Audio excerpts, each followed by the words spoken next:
Вот, сейчас начали снимать проводку. И тут то, что я говорил, вот это доп. Оборудование. Думал, все нормально. Оказалось, не все нормально. Вот. Хотел снять разъем. И не могу снять из-за этого провода теперь. Вот. Привет доп. Оборудованию. Кто там ставит, руки бы оторвать им.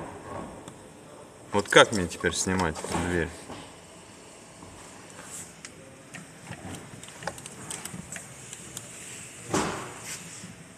Сейчас я покажу, как придется снимать.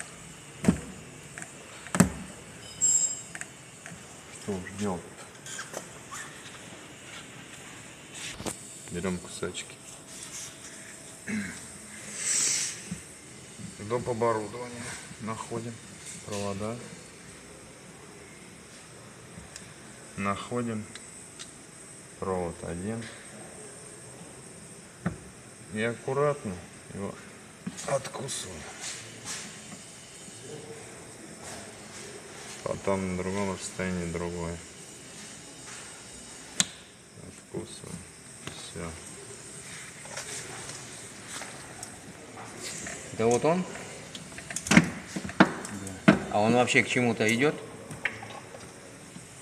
Он подсоединен к чему-то? Может, он там и не нужен, Серега? Может, не нужно. Ну, поставим как было. Что? Зачем? Если он никуда не подключен. Тут нет. Не, он подключен был. К обшивке. Там, наверное, кнопочку надо посмотреть. На обшивке? Да, да. Ну, на обшивку багажника посмотрим. Все, вот, видите?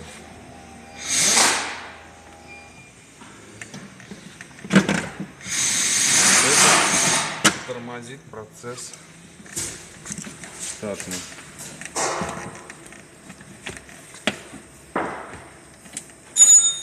Итак, тут пляски с болтом.